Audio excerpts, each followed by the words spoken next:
എന്തുവാടാ ചെയ്യേണ്ടത്? പിന്നെ സംഭവം എന്താന്ന് വെച്ചാല്, ഓഫീസിലൊരു പെങ്കൊച്ചുണ്ടായിരുന്നു എടാ. ഞാനപ്പം ഭയങ്കര വായനോട്ടമായിരുന്നു, നല്ലൊരു പെങ്കൊച്ചായിരുന്നു. അപ്പം ആ പെണ്ണ് എന്നെ ഇങ്ങനെ നോക്കുന്നുണ്ടായിരുന്നു. അപ്പം ഞാനിങ്ങനെ അങ്ങ് അഭിനയിച്ചങ്ങ് മെഴുകുമായിരുന്നു, നല്ല കുഞ്ഞങ്ങ് ചമഞ്ഞങ്ങ് മെഴുകി അങ്ങ് ഇങ്ങനെ അങ്ങ് ആക്കി വിടുമായിരുന്നു മോനെ. അപ്പം ഒരാഴ്ച 2 ആഴ്ച എൻ്റെ പ്രോഗ്രസ് ഒക്കെ നല്ലപോലെ ഉണ്ടായിരുന്നു. ഓഫീസിലോട്ട് കയറുമ്പം എന്നെ നോക്കി ചിരിക്കുന്നു, അവിടെ വരുമ്പോൾ ഞാൻ നോക്കി ചിരിക്കുന്നു, അങ്ങനെ നല്ലപോലെ അങ്ങ് കയറി അങ്ങ് പോവായിരുന്നു മോനെ. അങ്ങനെ ഒരു ദിവസം ലഞ്ച് കഴിക്കുന്ന സമയത്ത് ഞാൻ കൊണ്ടുപോയ ഫുഡ് ചേച്ചി ഉണ്ടാക്കി തന്നതായിരുന്നു. പക്ഷെ കഴിക്കുന്നതിൻ്റെ ഇടയ്ക്ക് അവള് ചോദിച്ചു, ഹേ കാർത്തികേ, നല്ല ടേസ്റ്റ് ഉണ്ടല്ലോ ഇവിടെ നിന്റെ ഫുഡിന്, ആരുണ്ടാക്കിയതാടാ എന്ന് ചോദിച്ചപ്പോൾ ഞാൻ പറഞ്ഞു, അയ്യോ ഞാൻ ഒറ്റയ്ക്ക് റൂമിലല്ലേ നിൽക്കുന്നത്, ആരുണ്ടാക്കി തരാം, ഞാൻ സ്വന്തമായിട്ട് ഉണ്ടാക്കിയതാ എന്ന് പറഞ്ഞു. അപ്പോഴത്തേക്കും അവള്, ഹേ കാർത്തിക് നിന്റെ ഫുഡാണോടാ, കൊള്ളാലോടാ എന്നൊക്കെ പറഞ്ഞ് പിന്നെ ആൾക്കാരോട് എല്ലാവരോടും പറയാൻ നോക്കി, ഇത് കഴിച്ചു നോക്ക്, കാർത്തിക് ഉണ്ടാക്കിയ ഫുഡാ, നല്ല ടേസ്റ്റ് ഉണ്ട് എന്നൊക്കെ ഇങ്ങനെ പറയാൻ തുടങ്ങി മോനെ.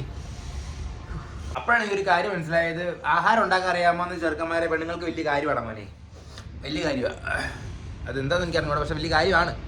അത് കഴിഞ്ഞ് പിന്നെ അടുത്ത ദിവസം പറയുക, കാർത്തിക് നിന്നെ കല്യാണം കഴിക്കുന്ന പെണ്ണിന്റെ ഭാഗ്യമോ കേട്ടോ, എന്ന് നല്ല ഫുഡാണ് നീ ഉണ്ടാക്കുന്നത് മോനെ. അപ്പൊ എനിക്ക് അവളുടെ ചാട്ടം മനസ്സിലായി, ഇതാണ്